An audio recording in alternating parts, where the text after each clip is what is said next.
जी अस्सलाम वालेकुम। आज का हमारा टॉपिक है ब्रेन और आज के लेक्चर से हम सेंट्रल नर्वस सिस्टम शुरू करने जा रहे हैं। आज के लेक्चर में मेरी कोशिश होगी कि मैं आपको प्रोटेक्शन ऑफ ब्रेन के बारे में बताऊं कि ब्रेन को ह्यूमन बॉडी में प्रोटेक्ट कैसे किया जाता है, इसकी डिवीजन हम किस तरह से करते हैं, कौन कौन से पार्ट्स हैं ब्रेन के, और ब्रेन का one of the major part forebrain, आज हमने उसको इन डिटेल पढ़ना है। देखिए, इससे पिछले दो लेक्चर से हम ह्यूमन नर्वस सिस्टम स्टार्ट कर चुके हैं। In the very first lecture हमने न्यूरॉन के बारे में पढ़ा। इन द सेकंड लेक्चर मैंने आपको नर्व्स के बारे में पढ़ाया और मैंने फर्स्ट लेक्चर में आपको ये भी बताया था कि जो ह्यूमन नर्वस सिस्टम है उसके दो हिस्से होते हैं। एक पार्ट को सीएनएस सेंट्रल नर्वस सिस्टम कहते हैं और दूसरे पार्ट को पीएनएस पेरिफेरल नर्वस सिस्टम कहते हैं। अब इनको थोड़ा सा लोकेशन वाइज भी अंडरस्टैंड कर लेते हैं। देखिए बेटा, जो सेंट्रल नर्वस सिस्टम है ना, इसको सीएनएस सेंट्रल कहते ही इसलिए है because it is centralised in the body. ये बॉडी में सेंट्रलाइज्ड है, एक स्पेशल स्पेसिफिक जगह पे मौजूद है। तो ये जो आपको पहले इमेज में रेड कलर की लोकेशन नजर आ रही है, रेड कलर का मटेरियल नजर आ रहा है, this is actually central nervous system. मैंने आपको पहले भी बताया, ये जो सेंट्रल नर्वस सिस्टम है ये बुनियादी तौर पर दो हिस्सों में मुश्तमिल होता है बेटा। इसके एक हिस्से को हम ब्रेन कहते हैं और इसका जो दूसरा हिस्सा है उसको हम स्पाइनल कॉर्ड कहते हैं। सो बेसिकली आज हमने ब्रेन को लेके चलना है, ब्रेन की डिटेल पढ़नी है। ब्रेन पे हमारे दो लेक्चर होंगे, आज का lecture and the next lecture as well. जहां तक पेरिफेरल नर्वस सिस्टम की बात है तो ये फैला हुआ है थ्रू आउट द बॉडी। ये जो आपको सेकंड इमेज में रेड कलर की का पूरा एक रोड मैप नजर आ रहा है, this actually depicts the peripheral nervous system PNS. So हम अभी starting from the CNS brain को कवर करने जा रहे हैं। After that we gonna go into the spinal cord. Brain spinal cord जब कवर हो जाएगा we'll be done with the CNS, उसके बाद हम PNS पेरिफेरल नर्वस सिस्टम को शुरू करेंगे। चलिए बात स्टार्ट करते हैं ब्रेन से। और ब्रेन की डिटेल में जाने से पहले मैं हमेशा स्टूडेंट्स को ब्रेन की प्रोटेक्शन के बारे में पढ़ाता हूं। देखिए, ये बात तो तय है कि ब्रेन हमारी बॉडी का बहुत इंटीग्रल पार्ट है, बहुत इंपॉर्टेंट पार्ट है, बहुत सारे फंक्शन पे इसका कंट्रोल है। तो डेफिनेटली बॉडी ने इसकी प्रोटेक्शन के लिए कोई ना कोई मैकेनिज्म तो बनाया होगा ना, कोई ना कोई तरीकाकार तो अपनाया होगा। तो आइए जरा सबसे पहले हम ब्रेन की प्रोटेक्शन की बात कर लेते हैं, that how brain is protected in our body. अब इस प्रोटेक्शन को समझने से पहले के लिए आपको यह भी समझना जरूरी है कि ब्रेन मौजूद कहां पे होता है। तो I hope all of you people understand कि brain is present in our head region. हमारे सर वाले एरिया में ब्रेन मौजूद होता है। अब सर वाले एरिया में ब्रेन की जो प्रोटेक्शन है मेरा बच्चा, वो तीन तरीकों से, तीन मेथड्स के थ्रू, तीन चीजों के थ्रू की जाती है। सबसे पहला तरीकाकार, ये सबसे पहला ऑप्शन बॉडी का जो है ब्रेन को प्रोटेक्ट करने का, वो है जी cranium. I hope you people understand what the cranium is. बेटा, ये जो हमारी खोपड़ी है, सर वाली जो हड्डियां हैं, इनको ओवरऑल क्रेनियम कहते हैं। इन सारी हड्डियों को, सर की बोन्स को क्रेनियल बोन्स कहते हैं और इसको ओवरऑल क्रेनियम कहते हैं। तो आप गौर कीजिए, हमारे ब्रेन के ऊपर एक बहुत हार्ड, बहुत सख्त हड्डियों का जाल मौजूद है जिसको क्रेनियम कहते हैं। And this is the first approach of the body towards the protection of the brain. अब अगर हम बोन से नीचे आए, इनसाइड द बोन्स देखें, तो इनसाइड द बोन्स भी बॉडी ने कुछ मैकेनिज्म्स अपनाए हुए हैं ब्रेन को प्रोटेक्ट करने के। And one of them is meninges. There are 3 layers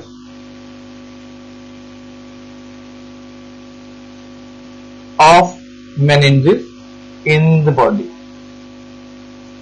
अब ये मेनिंजेस का जो वर्ड है, ये आई होप आप लोगों के लिए नया है। Let me explain this to you people.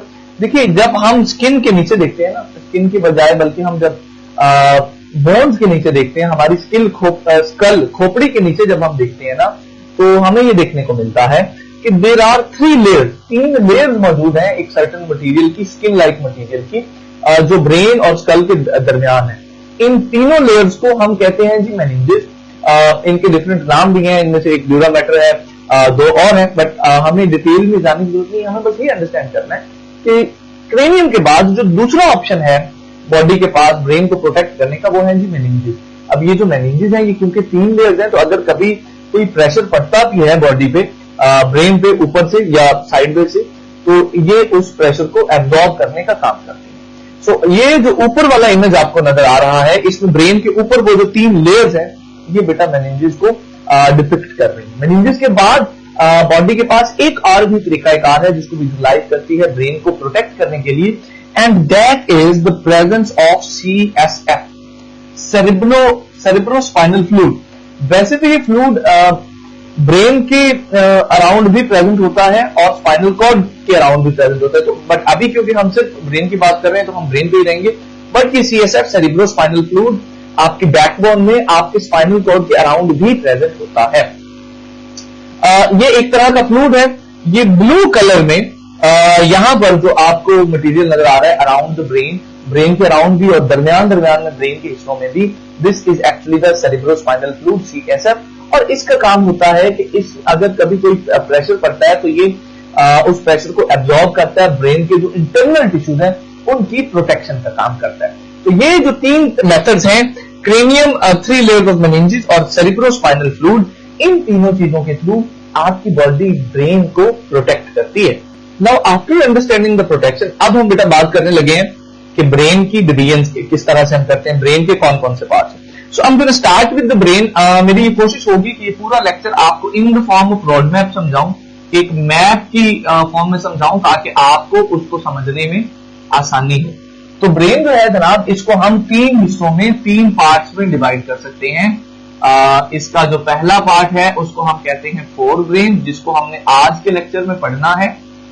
जो दूसरा पार्ट है उसको हम बोलते हैं जी मिड ब्रेन, और जो थर्ड पार्ट है ब्रेन का उसको हम बोलते हैं hind brain. In this lecture मेरा फोकस होगा फोर ब्रेन पे, और ये जो अगले दोनों हैं इनको हम अगले लेक्चर में पढ़ेंगे। फोर ब्रेन के बारे में 2 बातें आपने याद रखनी है, that this is the largest part. सबसे पहली बात जनाब फोर ब्रेन के बारे में कि ये ह्यूमन ब्रेन का लार्जेस्ट पार्ट है और हाईली डेवलप्ड है। बाकी पार्ट्स की निस्बत ये जो फोर ब्रेन है, this is highly developed in humans. वैसे तो हमारा ब्रेन भी हाईली डेवलप्ड है, जितना ह्यूमंस का ब्रेन डेवलप्ड है उतना मैमल्स के अंदर किसी का भी ब्रेन डेवलप्ड नहीं है। इंसान के बाद फिर मंकीज और चिंपैंजीज की बारी आती है, but in humans this brain is most highly developed. और ब्रेन के अंदर इंसानों में जो फोर ब्रेन है, this is the largest part, that's the first thing. और द सेकंड थिंग इज कि ये भी हाईली डेवलप्ड है। अब फोर ब्रेन को बेटा हम मजीद 3 डिवीजन में, 3 पार्ट्स में, 3 हिस्सों में डिवाइड कर सकते हैं। आइए जरा उनकी भी बात कर लेते हैं कि वो कौन कौन से हैं। सो जो फोर ब्रेन है जनाब, it is also divided in 3 part. इसका पहला पार्ट है थैलेमस,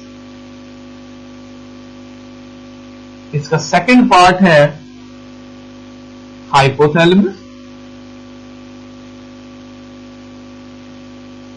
और इसका थर्ड पार्ट है सेरेब्रम।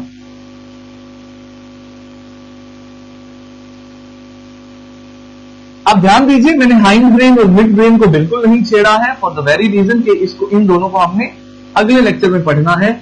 हमारा जो फोकस है आज वो फोर ब्रेन पे है और उसके जनाब 3 पार्ट। अब फोर ब्रेन के पार्ट्स में हम, मेरा बच्चा, सबसे पहले थैलेमस की बात करने जा रहे हैं। देखिए जितने भी पार्ट्स हैं आपको इनके बारे में कुछ एक पॉइंट्स को अंडरस्टैंड करना होगा, याद रखना होगा, और एग्जाम में सवाल भी उसी हवाले से पूछा जाएगा। किसी एक पार्ट के बारे में भी शॉर्ट क्वेश्चन में वो पूछ सकता है कि इस पार्ट का फंक्शन बता दीजिए। मेनली वो आपसे फंक्शन ही पूछेगा, so you have to remember कि किस पार्ट का क्या पर्टिकुलर फंक्शन है इन द ब्रेन। आइए सबसे पहले थैलेमस की बात करते हैं।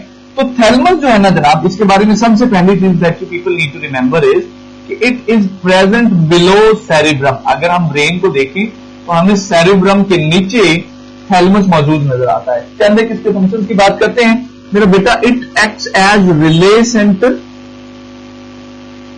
Between brain and spinal cord. Brain और स्पाइनल कॉर्ड के दरमियान ये रिले सेंटर का काम करता है, यानी ये एक बुनियादी तौर पे कनेक्शन का काम करता है ब्रेन और स्पाइनल कॉर्ड के दरमियान। इसके अलावा जो थैलेमस है, it also modifies sensory information. Brain के पास जो सेंसरी इंफॉर्मेशन आती है, सेंस ऑर्गन से, उनको मॉडिफाई करने का काम भी ये करता है। बुनियादी तौर पर जब सेंसरी इंफॉर्मेशन आती है तो ये इसको प्रोसेस करता है और फिर ब्रेन के बाकी रीजन हाइपोथैलेमस या सेरेब्रम तक भेजता है। तो it modifies the sensory information as well. Sensory information को मॉडिफाई करने के अलावा इसका रोल पेन परसेप्शन में भी है जी, यानी जो दर्द महसूस होता है, दर्द की जो फीलिंग है उसमें भी हाइपोथैलेमस का रोल है। और फाइनली जो हाइपोथैलेमस है, इसका रोल कॉन्शियसनेस के अंदर भी है। हमारा जो स्लीप अवेक साइकिल है, सोने और जागने के जो मामलात हैं, उनके अंदर भी थैलेमस का रोल है मेरा बच्चा। तो ये 3 से 4 चीजें हैं that you people need to remember about the thalamus. Thalamus के बाद अगर हम आगे चलें तो मेरा बच्चा दूसरा पार्ट है फोर ब्रेन का, हाइपोथैलेमस। देखिए नाम से जाहिर है हाइपोथैलेमस। हाइपोथैलेमस का मतलब हो गया जनाब थैलेमस के नीचे। तो this is present below thalamus. ये मेरा बच्चा थैलेमस के नीचे मौजूद होता है। This is the first thing that you people need to remember. ये थैलेमस के नीचे मौजूद होता है। सेकंड चीज ये है कि इसका साइज जो है वो आलमंड के करीब होता है, बादाम के साइज के करीब इसका साइज होता है जनाब। This is the second thing that you people need to remember about the hypothalamus. इसके बाद अब इसके कुछ फंक्शंस की बात कर लेते हैं। इसका बड़ा अहम फंक्शन है, it acts as a contact centre. ये बुनियादी तौर पे नर्वस सिस्टम और एंडोक्राइन सिस्टम के दरमियान कांटेक्ट करवाता है। एंडोक्राइन सिस्टम मेरा बेटा वो सिस्टम है जो केमिकल कोऑर्डिनेशन करता है। तो एंडोक्राइन सिस्टम और नर्वस सिस्टम के दरमियान जो राबते का काम है, कनेक्शन का काम है, वो ये साहब करते हैं, हाइपोथैलेमस करते हैं। इसके अलावा बुनियादी तौर पे हाइपोथैलेमस के साथ ही पिट्यूटरी ग्लैंड भी मौजूद होता है। तो पिट्यूटरी ग्लैंड की जितनी भी सिक्रीशंस है उनको भी ये भाई साहब कंट्रोल करते हैं। So we can say that it controls pituitary gland। ये पिट्यूटरी ग्लैंड को भी कंट्रोल करता है। इसके अलावा last but not the least हमारी बहुत सारी फीलिंग्स, हमारे जो जज्बात हैं उनको भी ये भाई साहब कंट्रोल करते हैं। जज्बात मिसाल के तौर पर खुशी, हैप्पीनेस, प्लेयर, रेज, गुस्सा जिसको बोलते हैं, सोरो, गम जिसको बोलते हैं। तो ये जितनी भी हमारी फीलिंग्स हैं उनको भी ये भाई साहब कंट्रोल करते हैं। इन भाई साहब के इख्तियार में है कि हम खुश रहेंगे या हम गमगीन रहेंगे। हाइपोथैलेमस के बाद बेटा हमारा जो फोर ब्रेन का फाइनल पोर्शन है, this is actually the cerebrum. आइए अब जरा इसकी बात करते हैं। भाई सेरिब्रम के बारे में हम कहते हैं that this is the largest portion of fore brain. ये फोर ब्रेन का लार्जेस्ट पार्ट है। ब्रेन का लार्जेस्ट पार्ट फोर ब्रेन था और फोर ब्रेन का लार्जेस्ट पार्ट है सेरिब्रम। ये बहुत सारे फंक्शंस कंट्रोल करता है जनाब, क्योंकि सबसे बड़ा पार्ट है, लार्जेस्ट पार्ट है, तो डेफिनेटली इसके फंक्शंस भी बहुत सारे होंगे। ये मेरा बेटा हमारी थिंकिंग को कंट्रोल करता है, ये हमारी इंटेलिजेंस, हमारी जहानत को कंट्रोल करता है, ये हमारी मेमोरी को कंट्रोल करता है, हमारा जो सोचने का पैटर्न है, हमारा जो चीजों को याद करने का पैटर्न है उसको कंट्रोल करता है। ये स्केलेटल मसल्स को, पूरी बॉडी के जितने भी स्केलेटल मसल्स हैं उन सबको ये कंट्रोल करते हैं। तो इसकी बहुत डाइवर्स रेंज ऑफ फंक्शंस हैं जिनको हम यहां पर मे भी सम अप ना कर सके। हम जब सेरिब्रम के अभी पार्ट्स पढ़ेंगे तो वहां पर हम स्पेसिफिकली हर एक पार्ट के फंक्शंस की बात कर रहे होंगे। सेरिब्रम के बारे में इंटरेस्टिंग बात यह है कि इस पूरे सेरिब्रम को दो पार्ट्स में डिवाइड किया जा सकता है और उन पार्ट्स को मेरा बेटा कहते हैं सेरिब्रल हेमिस्फीयर। सेरिब्रल हेमिस्फीयर से ना आप ऐसे समझिए कि ये जो सेरिब्रम है, अगर मिसाल के तौर पे इतना है तो इस सेरिब्रम को हमने दो हिस्सों में, दो पार्ट्स में डिवाइड किया हुआ है, यहां से दरमियान से। तो ये वाला जो हिस्सा है इसको भी सेरिब्रल हेमिस्फीयर कहते हैं और इस वाले हिस्से को भी सेरिब्रल हेमिस्फीयर कहते हैं। सो ये ऐसे हो जाता है कि this is the right cerebral hemisphere and this is the left cerebral hemisphere. तो इस तरह से हमने जो सेरिब्रम है उसको दो हिस्सों में, लेफ्ट में और राइट सेरिब्रल हेमिस्फीयर में डिवाइड किया हुआ है। अब हम जरा इन सेरिब्रल हेमिस्फीयर्स की बात करेंगे जिनकी तादाद जो है वो सेरिब्रम के अंदर दो है मेरा बेटा। So if we talk about this cerebral hemisphere, इसको भी मेरा बच्चा हम आगे मजीद दो हिस्सों में, दो पार्ट्स में डिवाइड कर सकते हैं जनाब। इसका जो एक पार्ट है उसको हम कहते हैं बेटा सेरिब्रल कॉर्टेक्स,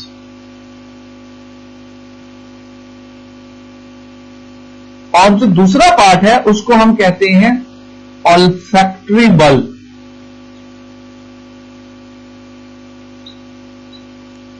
देखिए दोबारा सुन लीजिए, थोड़ा सा एक ओवरव्यू कर लेते हैं। फोर ब्रेन का सबसे बड़ा पार्ट है सेरिब्रम, उसको हमने दो हिस्सों में डिवाइड किया हुआ है सेरिब्रल हेमिस्फीयर में, और हर एक सेरिब्रल हेमिस्फीयर के अंदर मजीद दो हिस्से होते हैं। एक होता है सेरिब्रल कॉर्टेक्स और एक होता है ऑल्फैक्टरी बल्ब। अब ये जो सेरिब्रल कॉर्टेक्स है, this is the outer region ये ऊपर वाला बाहर वाला हिस्सा है। कॉर्टेक्स का लफ्ज जहां भी आएगा, मैं पहले भी आपको कई बार बता चुका हूं कि कॉर्टेक्स का मतलब है आउटर रीजन, बाहर वाला रीजन। और ये जो ऑल्फैक्टरी बल्ब है, this is actually the inner reason.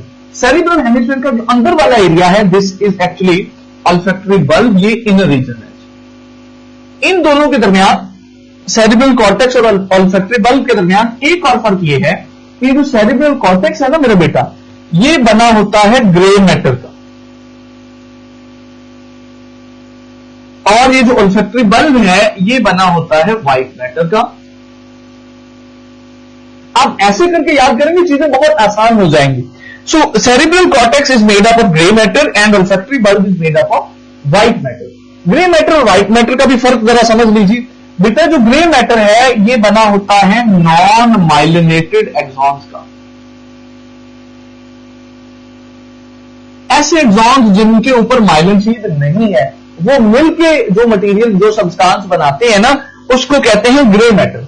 Similarly जो व्हाइट मैटर है ये बना होता है माइलिनेटेड एक्सॉन्स का, यानी वो एक्सॉन्स जिनके ऊपर माइलिन शीट होती है, वो एक्सॉन्स जिनके ऊपर माइलिन शीट होती है, उन एक्सॉन्स से जो मटेरियल बनता है उसको हम बोलते हैं जनाब व्हाइट मैटर। तो ऑल्फैक्टरी बल्ब व्हाइट मैटर का बना हुआ है। सेरिब्रल कॉर्टेक्स जो है वो हमारे पास नॉन माइलिनेटेड एक्सॉन्स का, ग्रे मैटर का बना हुआ है। अभी तक हमने इन दोनों पार्ट्स के फंक्शंस की बात नहीं की। पहले जरा ऑल्फैक्टरी बल्ब के फंक्शन की बात करते हैं, फिर सेरिब्रल कॉर्टेक्स पे चलेंगे। बेटा जो ऑल्फैक्टरी बल्ब है ये बुनियादी तौर पर एक, अब हमारी बॉडी में नर्व होती है ऑल्फैक्टरी नर्व, ये उस ऑल्फैक्टरी नर्व से सेंसरी इंफॉर्मेशन लेने का काम करता है। ऑल्फैक्टरी नर्व जो है इसका ताल्लुक बुनियादी तौर पर स्मेल के साथ है। तो ऑल्फैक्टरी बल्ब वाला जो एरिया है ये ऑल्फैक्टरी नर्व से इंफॉर्मेशन लेगा अबाउट द स्मेल, और फिर उसको प्रोसेस करके उसके हिसाब से जो है वो एक्शंस परफॉर्म करेगा। अब ऑल्फैक्टरी बल्ब के बाद बेटा अगर सेरिब्रल कॉर्टेक्स की बात करें तो ये ना काफी बड़ा एरिया है। आप ऐसे समझिए कि सेरिब्रम का मेन जो पोर्शन है ये सेरिब्रल कॉर्टेक्स पे मुश्तमिल है, और इस सेरिब्रल कॉर्टेक्स को हम 4 लोब्स में डिवाइड कर सकते हैं। We can divide this whole cerebral cortex into the 4 lobes, और वो हमारे पास जो लोब्स हैं वो हैं जनाब फ्रंटल लोब,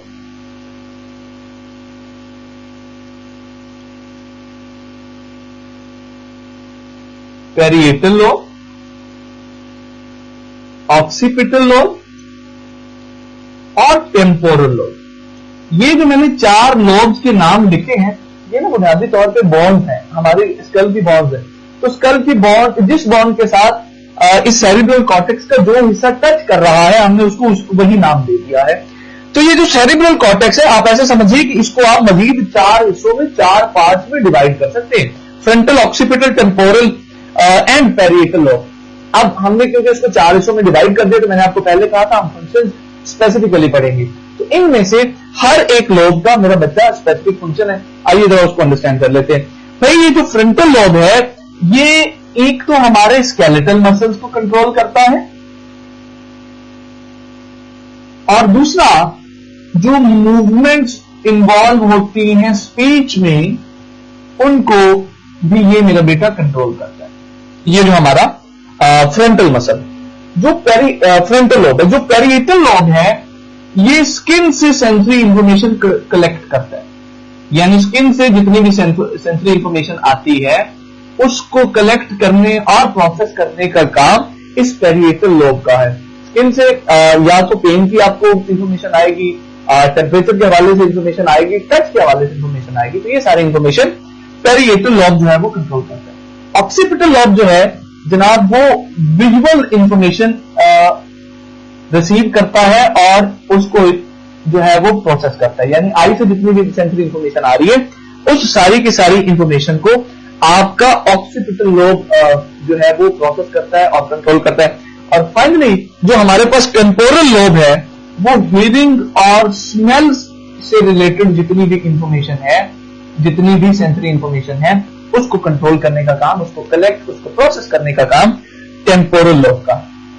आज के लेक्चर में सिर्फ एक चीज बाकी, I know this has been a long lecture as compare to the other one. आखिरी बात आज के लेक्चर की बेटा, ये जो सेरिब्रम है ना, ये सेरिब्रम के पार्ट है, सेरिब्रल हेमिस्फीयर, इनका जो सबसे अंदर वाला एरिया होता है, सबसे डीप पॉइंट होता है, जिसको मैंने अभी ब्लू मार्कर से बना दिया है, उसको बोलते हैं जनाब हिप्पोकैम्पस। ये जो हिप्पोकैम्पस है, ये मेरा बेटा वो एरिया है जहां पर हमारी मेमोरीज स्टोर होती है। ये वो एरिया है that is responsible for the memory construction of our body. यहां पर मेमोरी स्टोर होती हैं और चीजें हमें याद रहती हैं। परमानेंट मेमोरी भी यहां पर होती है और टेम्परेरी मेमोरी भी यहां पर स्टोर होती है। समटाइम अगर किसी वजह से ये हिप्पोकैम्पस डैमेज हो जाए तो लोगों की याददाश्त चली जाती है। अब यहां पर मैं आपको समझाना ये चाह रहा हूं कि वो लोग जिनकी याददाश्त चली जाती है, जिनको पुरानी चीजें याद नहीं होती, बुनियादी तौर पर उनका हिप्पोकैम्पस डैमेज हो जाता है। जब हिप्पोकैम्पस डैमेज होता है तो पुरानी यादें, पुरानी मेमोरीज खत्म हो जाती है और उस डैमेज के बाद वाली जितनी भी चीजें होती हैं वो उनको याद रहती है। आज के लेक्चर में ध्यान दीजिए जरा, हमने अभी सिर्फ एक पोर्शन पढ़ा है फोर ब्रेन, हमारा मिड ब्रेन और हाइंड ब्रेन बाकी है, that we gonna talk about in the next lecture. आपको कोई सवाल हो, you people are more than welcome on the portal. See you in the next class. अल्लाह हाफिज।